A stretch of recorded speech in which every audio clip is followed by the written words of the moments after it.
I don't have a dedicated home theater room, and I don't have very fast internet. Did I make the right choice? Hey guys, and welcome back to another random distractions video. In this one, I wanted to go over how I was finally able to afford a Kaleidescape system, the unboxing process, the setting up of the system itself, checking out the settings on the player and the browser, how my internet held up with the downloading of the movies and my experience with those movies, my particular use case as far as why I decided to go with this player, and also a way to get some free movies. Lots of info in this video, but I do have chapter markers in the description below. As you saw from the title, I recently purchased a Kaleidescape Strato V, and if you've seen any of my other videos, you'll know that Kaleidescape system was kind of on my wish list of maybe, one day if I won the lottery kind of thing, because the price to entry at that point was around $8,000, which was really high. However, they recently introduced the Strato V, which comes in at about half the price, which I thought that for my use case would be a good fit. And I'll talk about my use case a little later on in the video, as well as a way to get some free movies if you decide to get one. I purchased the system from a company called Epic Systems, and besides being half the price, one of the things that they offered was actually a 0% interest payment plan through a company called Affirm. I've actually used that same company to buy other things, including my Arundel speakers, which helped me fit stuff like this into my monthly budget. My wife and I both get $400 a month for a fun money account that we can use whatever way we like. And so 0% interest monthly payments will usually, come in handy in cases like this. At the time of purchase, the system cost me $3,994.97, and I signed up for the 24-month 0% interest payments, which was $166.46 for the next 24 months. So well within my range of $400 a month for fun money. The company shipped it out very quickly, and they communicated the order process and shipping process very well, so I did appreciate that. And they also provided something that I was not expecting that I'll talk about a little bit later as well. So the player being half the price of what it normally would be, and that 0% interest payment plan is the main reason that I was finally able to afford in getting a Kaleidescape system. Now, let's get to the unboxing.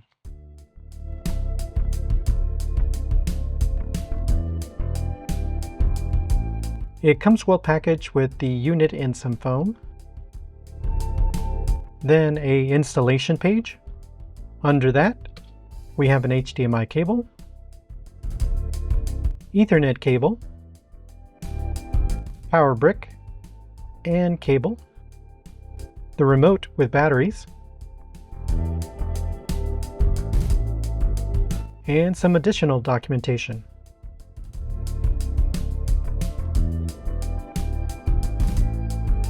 This was the first time I had seen a Velcro bag which impressed me for some reason. It's the small things, I guess. Here's the front of the unit. The Kaleidescape logo actually lights up when the unit is powered on. Here's the back, and from left to right you have the Ethernet port, HDMI out, digital and coax audio out, USB for connecting a Blu-ray drive for disc to digital purchasing, ground connection, IR in, power connection for the V, and a service port. The unit feels really sturdy and well built. There are some grippy feet on the bottom of the unit which hold it well. Let's take a closer look at the accessories, starting with the HDMI cable. It's a nice looking cable, and it's THX certified. We then have the network cable, which is pretty thick. Then we have the power brick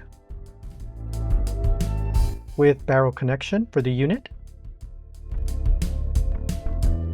and the power cable that connects to the brick.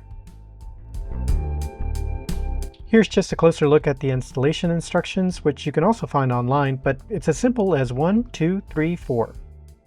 And also an additional step if you have a server. Now looking at the remote. It's nice and simple. I appreciated that they included the batteries, although they were in that plastic pretty good. It's simple enough to place the batteries in the remote though. And there's a little red light to let you know it's working. Okay, with everything out of the box, let's set it up.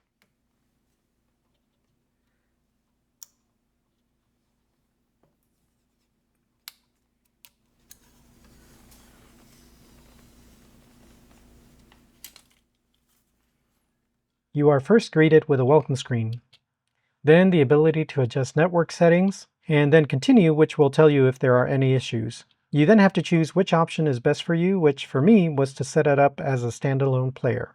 This brings you to the activation page, which to begin will require you to put in your email address. And it's important to use the same email address that was used to purchase the system. Once you do that, it will send an activation email that requires you to add a payment method for purchasing and renting movies, along with an on-screen purchase code, which I forgot to capture. As you can see on the screen, it goes from activation pending to this player is activated. You can then go down to finish, which notifies you that you can start ordering media from the store. While looking through the store, I actually saw that they had a few demos from Trinov that you could download for free, so I had downloaded those to check them out. As soon as one of them finished and the others were still downloading, I went ahead and checked it out.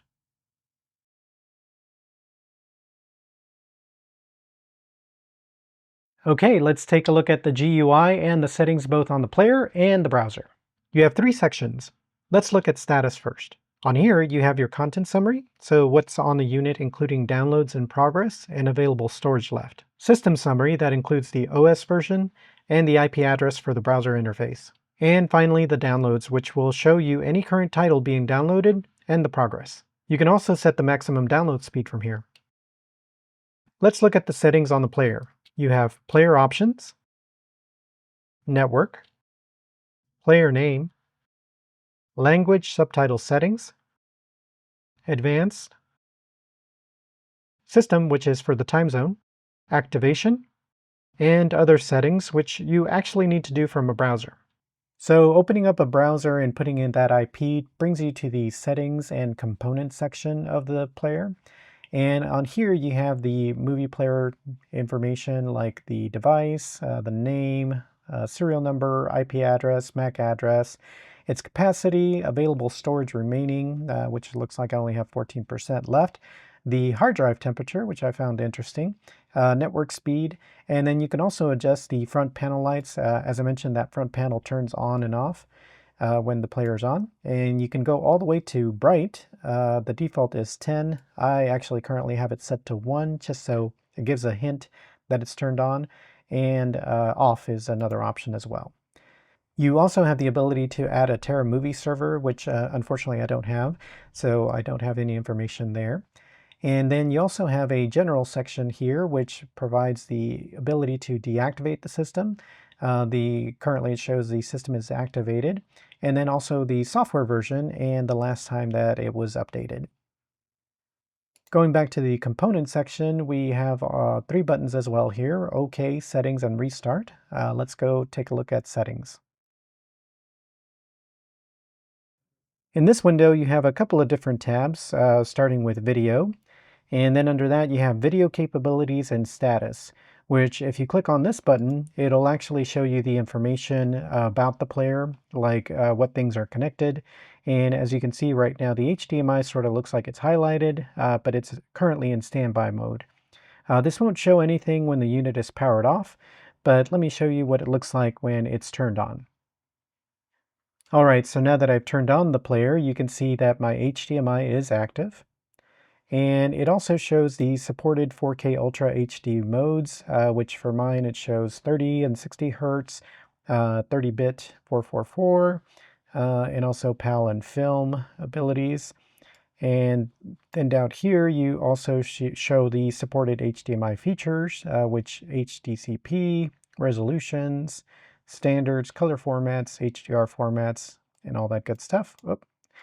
And then down here we have the HDMI video output status. In this case, since nothing is currently playing on the player, there's nothing there. But I can show you what it looks like when I start playing a movie. All right, so now that I'm playing the video, you can actually see that the information is filled in. And then this section over here would show any issues that are, possible, whether everything's okay as pass-through, or down to that there's a problem with the output and something needs to be addressed. But as you can see, mine is all okay, so we're good there. Back to the top, View HDMI EDID is also something that only shows up when something is actually playing, which right now there is, and so my HDMI is active, and as you can see, this section is filled in, whereas if you're not playing anything, then this section would be not filled in, so I'll show you what that looks like. All right, and this is what that looks like when there's nothing on or the player is turned off. I really don't know what all the information was, though. I'm sure it's probably useful, but I don't know what that's for. So under that, you then have select video output behavior, and I should probably mention that I pretty much left this at default. So whatever the information is here is what I left it on, but I'll kind of show you what the options are if you're interested in seeing that. But we have mode selection behavior, which it's currently defaulted to allow display mode changes. You also have minimize display mode changes and allow display mode changes, use external scaler. Preferred resolution is set to use highest available, but you also have 1080p, 1080i, and 720p. Although I don't know if this is different if you have, if you live somewhere else or outside of the US or something like that. So I don't know if that's going to be a little bit different. Under here, you have select screen aspect ratio. Default is 16:9. You also have Cinescape 2.35 anamorphic, Cinescape 2.35 letterbox, and Cinescape native 2.34 or 2.35 display. And it also shows the player output information over here. Under that, you have show advanced video settings, which has even more stuff. So you have the OSD refresh rate. It's currently set to automatic. But you can do prefer 60, 50, 24, and then do not change display mode after playback. Under that, you have 4K Ultra HD support, which right now it's set to automatic, but you can limit the output to 13.5, 10.2, use only HDMI 1.4 modes, and disable 4K Ultra HD. Under that, you have high dynamic range format, which currently is set to automatic default, and other options are prefer Dolby Vision standard, prefer Dolby Vision low latency, or prefer HDR10. Under that, we have HDMI color format, which there's preferred chroma, and it's currently set to automatic, but you can also prefer 444 or 422. Under preferred depth, I also have it set to automatic, but you can prefer 36, 30-bit, or 24-bit. And finally, under here, you have HDMI content type metadata. And the current default is do not transmit content type metadata or transmit content type metadata. And one thing I will say is that in the menus here, they have a good amount of information telling you what the setting is for, which I really do appreciate since a lot of these things I'm not very familiar with. But then in addition to that, if you have a drop-down, a lot of them have the question mark, which gives you even more information about what that setting will do. So that's definitely handy for sure. All right, then moving on to the audio tab, we have select audio output behavior, which currently default is set to bitstream HDMI only, but you also have PCM multi-channel HDMI only and PCM stereo. And under that, you have HDMI capability override, which allows you to override if your receiver doesn't support a certain sound, it seems like, but I have mine set to auto detect for that as well. Moving on to the network tab, it shows the current IP address for the player and the additional, information about it. And it's currently set to obtain the IP configuration automatically, but you do have the option to use a static IP if you prefer. Moving on to the control tab, this is, I guess, for like universal remotes and, if you use things like Control 4, I'm assuming, but it gives you the ability to specify a specific ID for it. If you need certain IR code sets for Kenwood or Toshiba, you have the ability to check that there, although I don't have either one of those, so I don't know if I need to have them on or not. But then you also have the ability to swap the way that skipping chapters and paging on a remote will do, and it's currently set to use the default paging button behavior, or you can swap the paging button behavior. And then finally, we have lighting and shades, which is for Lutron integration, which I don't have. So nothing is available here to pair. All right, and that's all of those settings. All right, closing that pop-up, we're back at the settings and components, and you'll also notice that there's a history tab over here, but I'll touch on that later. That's a lot of settings, but let's see how my internet holds up. So that turn-off video was very promising, as the video looked great and the sound sounded really full and high quality. So I was doing this setup on a Friday, and I had already set up a movie night the next day on Saturday with a couple of friends to watch A Quiet Place Day 1. And so I decided to rent that title and use that as a way to test out my internet service and see how long it would take to download an actual movie title. We currently use and have been using for some time T-Mobile Home Internet, which uses 5G cell service that can vary on the speed. I started the download at 6:32 p.m. and at first it said that it would take 53 minutes, but then around 6:33 p.m. it went down to 35 minutes. At 6:44 p.m. it was at 32% with 17 minutes, and at 7:04 it reached 99% and completed at 7:05 p.m. In total, it took about 32 minutes. Since then, I've purchased a few other movies, and one of the things in the browser is the History tab, which shows you your downloads that you've done, which includes the time it took to download and the speed that it was downloaded at. So let's take a look at that History tab. All right, so back in the browser, we can now go to that History tab that I mentioned earlier. And at the very top, it shows the available storage, which currently it says 1 Ultra HD or 3 Blu-ray quality or 19 DVD quality movies. You can also change the desired maximum download speed. And then under that, you have the history of all the movies that have been downloaded to the system and whether they've been deleted or not as well. At the very bottom, you can see the turn-off demos that I downloaded only took a couple of seconds.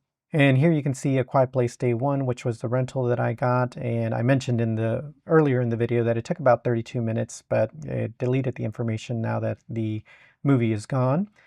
But after that, I downloaded a couple of other ones, and you can see from here that some were as low as 17 minutes, where others were as high as 26 hours and 57 minutes.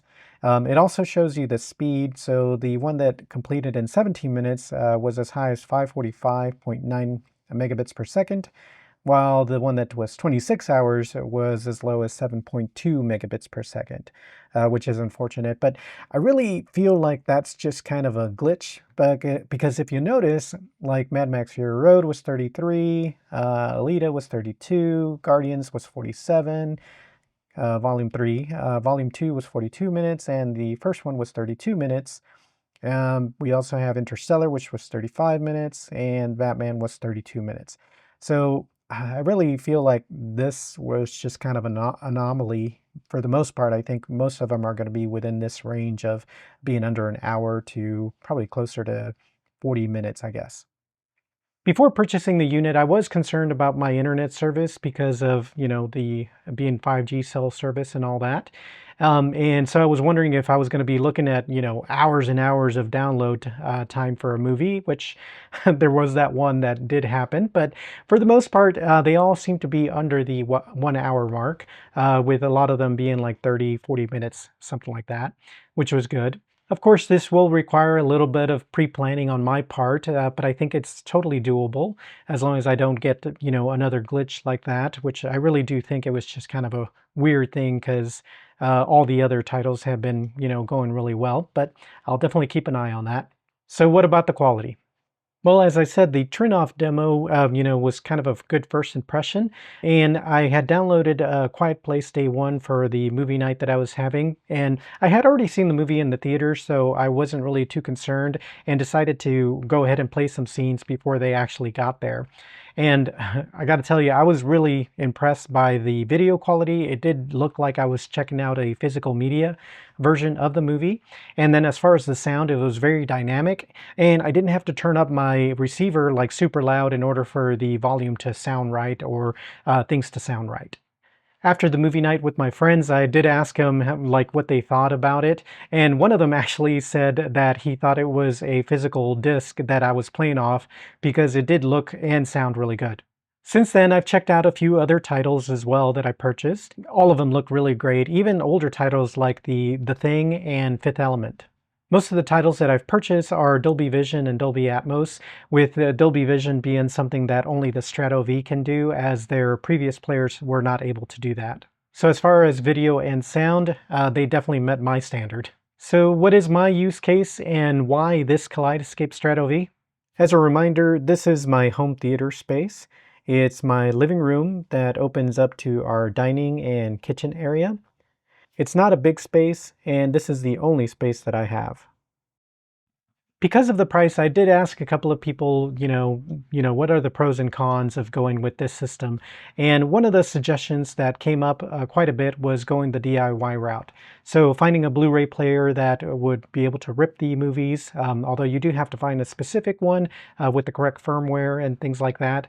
And then being able to find some sort of storage solution for all those video files, such as like a NAS. And even though that seemed like a lot of equipment, it would still come in cheaper than what the Strato V was. So it does take time to rip movies, of course, but you don't necessarily have to sit there while they're ripping. My biggest concern was just actually finding a place to store that NAS or that storage solution that I needed to have for all those video files. And then, of course, finding a place to put all of the movies that I've ripped. I'll show you my TV stand. Here's my TV stand, and in this first one, it's already full with movies, as you can see here.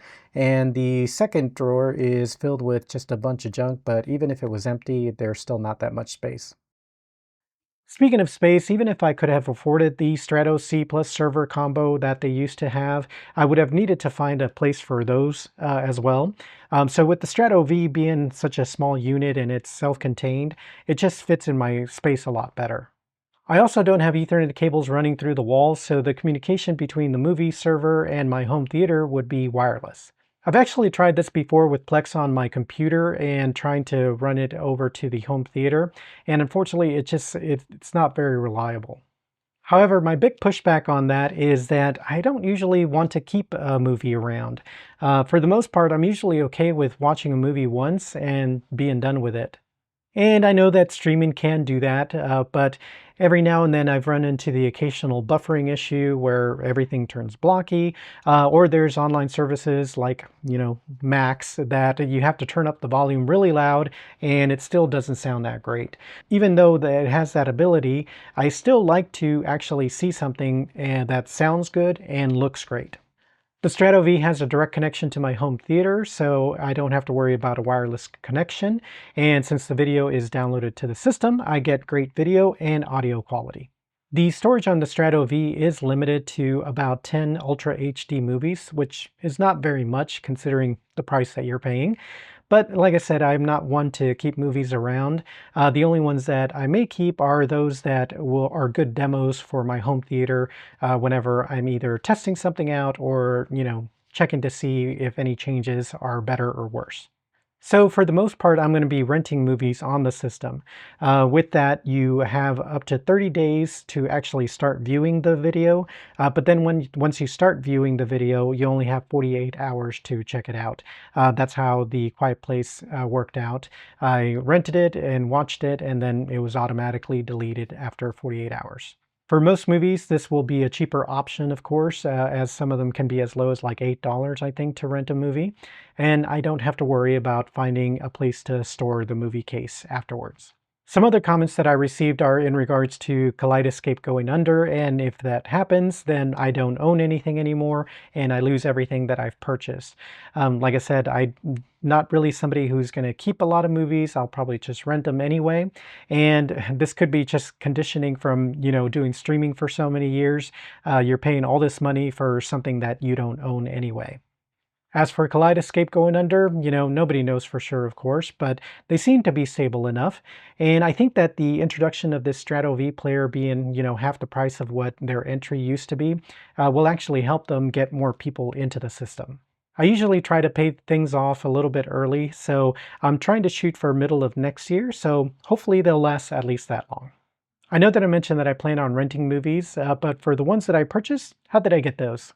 As I mentioned earlier, I purchased the system from Epic Systems of New Jersey, and they actually reached out to me after my purchase to let me know that it included a $200 movie credit. At the time of purchase, the site didn't mention anything about that, although I think as of the recording of this video, they do show that a credit is offered with the purchase of the system, so it was a nice surprise for me. I will say that it wasn't the smoothest thing though. They mentioned that it would probably appear 24 hours after I registered the device, but that didn't happen. It actually took almost a month, and that included me sending some emails back and forth with Epic Systems to try to get that sorted out. I'll give it a pass though, as the system had just come out, so don't know if maybe there was issues with that. And I wasn't expecting it at all, so it was just a nice surprise to have it once it finally came through. So that's actually how I purchased the movies that I currently have on the system, and I have a couple on my wish list, so whenever something goes on sale and it's a worthy demo for the system, I'm going to try to purchase it, but we'll also have some money left over to, rent a movie if I have another movie night with friends and family. Is this a good solution for others? You'll have to decide based on what I've provided for my use case. As for me, I'm really happy and I'm looking forward to enjoying a better movie experience in my not dedicated home theater with good enough internet. If you do decide to get one, I would definitely recommend Epic Systems of New Jersey, as they offer that $200 movie credit, and I would appreciate it if you let them know that Random Distraction sent you. Another option is if you are a new Kaleidescape customer, Kaleidescape actually gives you a referral link that you can provide to friends and family and stuff like that for them to purchase. And it gives a $100 credit to both you and the person that purchases, as long as you're a new customer. Not sure if you can do both, but definitely worth a try. The link is here and also in the description. I did have to get a little creative with the name, as I was limited to the amount of characters. Well, that's all that I have for this video. I would definitely appreciate a like, of course, on this one, and make sure to subscribe and hit that notification bell to be notified when the next one drops. For those of you wondering where I've been, unfortunately I was laid off, and it took me about 7 months to find a job and then a little bit more time to get things back to normal. I did try to keep up with the comments, so I definitely appreciate it for all of those that have subscribed lately and have commented and watched the videos. Thank you so much for that. And speaking of videos, I am working on another one where one of my subscribers let me borrow something that really made the Kaleidescape and my Arundel system just really shine. I'm looking forward to sharing that one with you, so stay tuned for that. And until then, I hope you have a good one.